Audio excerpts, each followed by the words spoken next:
하나님 말씀 신명기 12장 14절에서 19절 말씀을 보겠습니다. 구약 성경 282쪽입니다.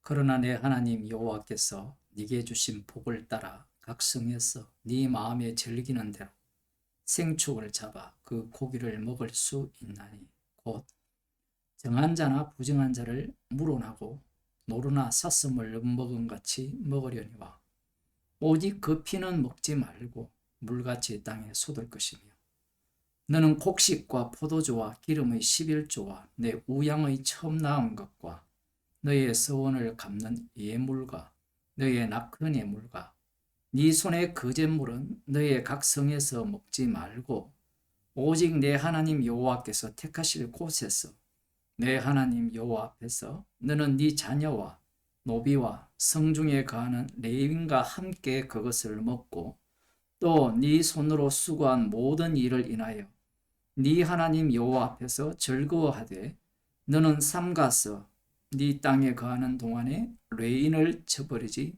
말지니라. 약속의 땅에 들어가서 기업을 얻게 되면 자신의 소유를 갖게 되죠. 하나님께서 주신 복을 따라서 각 성에서 마음에 즐기는 대로 생축을 잡아서 부정한 자나 정한 자나 그 고기를 마음껏 먹을 수 있다라고 말씀하셨습니다. 뭐 이런 말씀이야 지키기가 누워서 떡 먹기잖아요. 그리고 피를 먹지 말라고 하시죠. 이것도 별로 어려움이 없습니다. 피는 먹지 말고 땅에 쏟을 것이라. 이 말씀도 사실은 별로 어려운 게 없어요. 뭐 그쯤이야 뭐 간단한 일이지 않느냐 이렇게 생각할 수 있습니다. 그런데 17절부터 하시는 말씀을 보게 되면 숨이 탁탁 막히는 말씀이 됩니다. 물론 약속의 땅에 들어가지 않았기 때문에 이들은 이 말씀을 들으면서 얼마든지 지키죠 라고 할 수 있을지 모르지만 상상력이 뛰어난 사람들은 아마 이 말씀을 들으면서 숨이 막히는 말씀이라 화가 치밀어 오르는 그러한 말씀으로 들릴 수밖에 없습니다.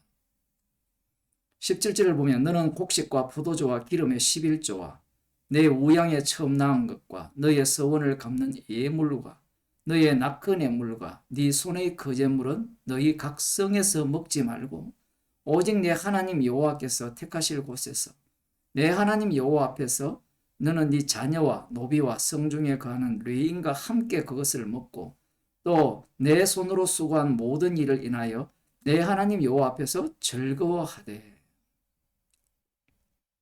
너희의 즐거움을 위한 것이 아니라는 거죠. 하나님 앞에서 즐거워하라는 거예요. 여기 말씀은 이스라엘 자손들에게 번거로움을 주는 말씀이고 또한 재산에 대한 손실을 가져오는 말씀입니다. 물론 내가 서원하여서 드리는 그것도 뭐 내가 서원했기 때문에 기꺼이 드릴 수 있지 않겠느냐 하지만 우상들은 내가 서원하면 드리고 싶은 데서 드리면 돼요. 약속의 땅에 아직 들어가지 않았기 때문에 이 말씀을 지킬 수 있다라고 생각할지 모르지만 막상 약속의 땅에 들어가서 자기의 손으로 수고하여서 얻은 곡식과 가축들을 이렇게 11조를 드리고 하나님께 드리는 이러한 것들은 누구도 원치 않는 거예요. 특히 11조는 누구에게 돌아갑니까? 레인에게 돌아가죠. 그 민수기 3장 11절을 한번 보면 하나님께서 레인을 특별히 선택을 하시는데 여호와께서 모세에게 일러 가라사대 보라 내가 이스라엘 자손 중에서 레인을 택하여 이스라엘 자손 중 모든 첫 해에 처음 난 자를 대신케 하였은즉 레인은 내 것이라 처음 난 자는 다 내 것이니 내가 애굽 땅에서 그 처음 난 자를 다 죽이던 날에 이스라엘의 처음 난 자는 사람이나 짐승을 다 거룩히 구별하였으니 그들은 내 것이 될 것임이니라. 나는 여호와니라. 레인을 택하는데 그들이 여호와 하나님 것이라는 겁니다. 처음 난 자를 대신했다는 거예요. 이 말은 이 레인들이 죽은 자로 취급을 받는 겁니다. 피로 취급을 받죠. 뒷부분에 보게 되면 14절, 44절을 봅시다. 거기에 보면 이런 말씀이 나옵니다. 여호와께서 모세에게 일러 가라사대 이스라엘 자손 중 모든 처음 난 자의 대신에 레인을 취하고 또 그들의 가축 대신에 레인의 가축을 취하라. 레인은 내 것이라. 나는 여호와니라. 이스라엘 자손의 처음 난 자가 레인보다 273인이 더한즉 속하기 위하여 매명에 5세겔씩 취하되 성소의 세겔대로 취하라. 한 세겔은 20계란이라. 그 더한 자의 속전을 아론과 그 아들들에게 줄 것이니라. 모세가 레인으로 대속한 이해의 사람에게서 속전을 받았으니 곧 이스라엘 자손의 처음 난 자에게서 받은 돈이 성소의 세겔대로 1365세겔이라. 이 속전을 여호와의 말씀대로 아론과 그 아들들에게 주었으니 여호와께서 모세에게 명하신가 같았느니라. 이 말씀을 보게 되면 이 레위인들이 속전이 되는 거예요. 속전. 그 이스라엘은 이 속전으로 살아가는 이스라엘입니다. 속전으로. 이들에게 하나님께서 기업을 주시지 않아요. 땅을 주지 않는다는 거예요. 과거에는 뭐 농경이 되었던 목축이 되었던 땅이 있어야 되잖아요. 레위 지파에게는 기업은 주시지 않고 기업 대신에 무엇을 주시느냐 하면 다른 12지파의 11조를 이들에게 기업으로 주십니다. 18장 21절을 보면 내가 이스라엘의 11조를 레위 자손에게 기업으로 다 주어서 그들의 하는 일 곧 회막에서 하는 일을 감나니 이후로는 이스라엘 자손이 회막에 가까이 말 것이라. 죄를 당하여 죽을까 하노라. 오직 레위는 회막에서 봉사하며 자기들의 죄를 담당할 것이요 이스라엘 자손 중에는 기업이 없을 것이니 이는 너희의 대대의 영원한 율례라. 이스라엘 자손이 여호와께 거제로 드리는 11조를 레인에게 기업으로 준 고로 내가 그들에 대하여 말하기를 이스라엘 자손 중에 기업이 없을 것이라 하였노라. 약속의 땅에 들어가기 전까지는 이러한 말씀들을 지키겠습니다. 순종하겠습니다. 얼마든지 그렇게 말을 할 수 있지만 문제는 약속의 땅에 들어가게 되면 그들의 눈에는 레위 지파보다 필요 없는 지파가 없어요. 성막에서 주로 일하는 대제사장 그것도 필요 없어요. 사사기를 보면 나오죠. 왜 그러냐면 약속의 땅에 들어가 보게 되면 그곳에는 이방 민족이 살고 있죠. 그들은 자신의 수고로 얻은 그러한 어떤 결과물을 누리는 자들이에요. 그런데 이 레위 지파는 기업이 없으니까 일을 하지 않겠죠. 일을 하지 않으니까 자신들이 1년 내내 뼈 빠지는 노력에 의해서 고생한 그 추수물을 10분의 1을 그들에게 준다는 것은 과연 그게 쉬울까요? 우리들은 이런 생각을 할 수 있잖아요. 11조를 바치면 복을 받으니까 그것쯤이야 못하겠느냐. 그렇게 생각한 자들이 예수님을 살해한 바리새인들입니다. 그러나 이 시대는 그러한 생각이 통하지 않는 시대예요. 왜냐하면 이방신을 섬겨도 잘 먹고 잘 살기 때문에 그래요. 한 지파를 먹여 살릴 정도의 얼마나 많은 11조가 그들에게 돌아가게 되어 있으니까 얼마나 아까울까요? 100원에 10원은요 쉽게 할 수 있어요. 우리도 유년주일 학교 때 11조 해봤잖아요. 중학교도 해보고 고등학교 때도 11조를 해봤잖아요. 용돈 받은 거 10분의 1을 하는 거 쉬운데 막상 대학을 졸업하고 취업을 하고 뭐 사업을 하게 되면 참 조금 벌 때야 뭐 10분의 1은 껌값이지 않아요. 요즘은 껌값도 비싸지만 어떻습니까? 만만치 않죠. 어릴 때 뭐 11조에서 복 받는다고 배우지는 않았거든요. 물론 교회에서 뭐 사기치는 교회에서는 11조 하면 복 받는다 해서 먼저 10분의 1을 내고 뭐 신앙생활 하도록 하는 그런 사기 집단도 있지만 만일에 그 11조가 그런 의미가 아니라면 과연 하겠습니까? 물론 이스라엘은 11조를 함으로 말미암아 복을 받는다라는 약속을 주셨죠. 그런데 이들이 들어가서 얻을 그 땅, 기업으로 얻은 그 땅의 현 상황은 그것이 통하지 않아요. 그러니까 사사기에 보면 레인이 떠돌이가 되거든요. 11조를 하지 않으니까 오늘날로 말하면 목사 같죠. 목사들이 버러지 같잖아요. 천지 도움이 안 되잖아요. 물론 복을 줍니다. 생명책에 기록해 줍니다. 여러분이 잘 됩니다. 복을 빌어주는 뭐 무당이야. 뭐 그들에게는 없어서는 안 될 그러한 존재일지 모르지만 예수님을 보십시다. 예수님께서 기적을 행하시고 병자를 고치시고 죽은 자를 살리시고 물고기 2마리와 보리색 5개로 장정 5,000명을 먹이실 때는 사람들이 환호를 했어요. 그런데 예수님께서 내 살과 내 피를 먹고 마시지 않으면 영생이 없다고 하셨어요. 그 말씀이 어렵다고 했거든요.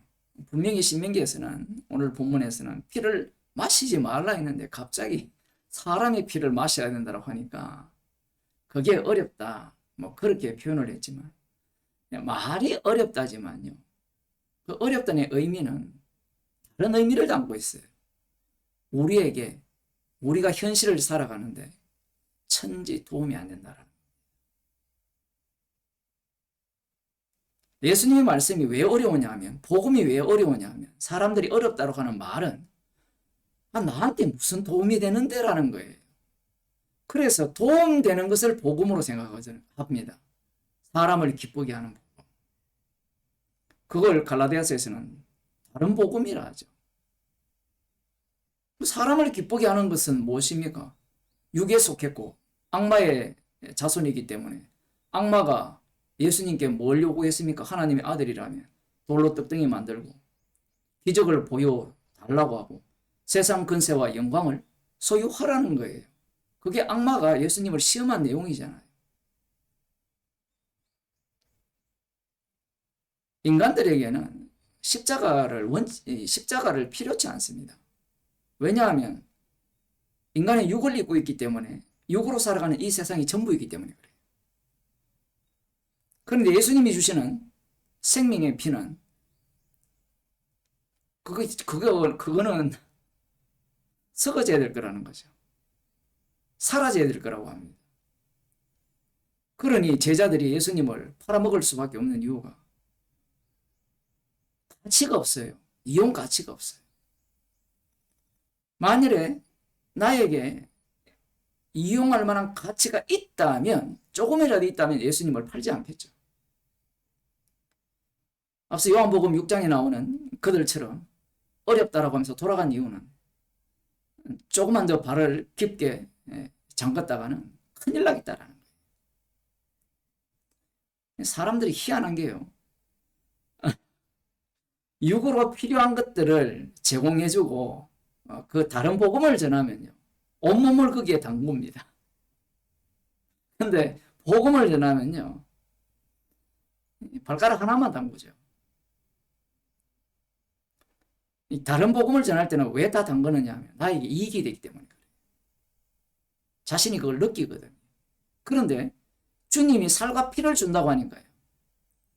발가락 하나 담갔다가 언제 빨리 예수로부터 탈출할까 노리고 있는 거예요. 사실은 제자들이 그랬던 겁니다. 3년 동안 내내 따라다니다가 내 꿈을 이루어주지 않는다면 언제든지 당신을 팔아버리고 당신을 떠나겠다. 그게 제자들의 태도였어요. 우리들은 제자들이 뭐 목숨을 버리고 따르겠다라고 그렇게 하니까 대단하다 이렇게 생각할지 모르지만 그 말에 그 이면에는 무엇이 깔려 있냐면요. 하나님 나라에 도달했을 때 한 자리 주지 않는다면, 내가 원하는 하나님 나라를 세워주지 않는다면, 내가 원하는 나라에 당신이 왕이 되지 않는다면 나는 언제든지 당신을 버리고 저주하겠다. 십자가에 못 박겠다. 라는 태도로 예수님을 따라다녔던 겁니다. 성령이 임하니까 그들이 그들의 본 모습을 보게 된 거예요. 그래서 그들은 성령을 받게 되니까 육신의 필요를 추구하는 자들이 아니라 주님의 증인이 돼요. 십자가의 증인. 십자가의 증인이 되니까 자신들이 예수님을 버렸던 것처럼 복음을 전하니까 똑같은 대우를 당하는 거예요. 물론 그 중에는 영생 주치기로 작정된 자들이, 믿음으로 나오는 자들이 있기는 하지만, 심지어는 그렇게 나왔다라고 생각한 자들조차도 배반하여 떠나가는 그러한 사태를 직면하게 됩니다. 예수님이 이 땅에서 경험하셨던 그 일을 제자들도 똑같이 경험하게 되는 거예요. 우리는 이 십자가 복음이 값어치가 있다라고 생각을 합니다. 맞죠? 성도들은 그렇게 생각하는 거예요. 그러하기에 이 육신에 있어서는 이 복음이 전혀 가치가 없는 거예요. 약속의 땅에 들어갔을 때 레인들보다, 그 레인들 속에는 제사장도 들어있잖아요. 아론 지파도 들어있고, 그들보다 거추장스러운 인간들이 없어요. 그러니까 이 제사장들도 돈벌이에 나서는 거고, 나중에는 제사장들 자체가 무당이 되어버립니다. 오늘날 목사들이 복음을 전하지 않는 이유, 다른 복음을 전하는 이유가 구약에 똑같이 나와요. 모든 사람들이 무엇을 요구하고 있고 무엇을 원하고 있는가를 누구보다도 잘 알고 있기 때문에 그렇습니다. 예수님께서 말씀하셨죠. 내 나라는 여기에 속하지 않는다고 하셨습니다. 기도하겠습니다. 하나님 아버지, 말씀이 육신이 되셔서 이 땅에 오셨지만 육에 속한 아비를 마귀로 두고 있는 자들에게는 전혀 도움도 되지 않고 쓸데없는 자로 취급을 받았습니다. 우리에게 그러한 복음을 주셔서 이 땅에서 그러한 복음의 증인으로 살아가게 하심을 감사하는 자들이 되게 하여 주옵소서. 십자가의 피만을 마음껏 증거하는 주의 백성이 되게 하여 주옵소서. 예수님 이름으로 기도드리옵나이다.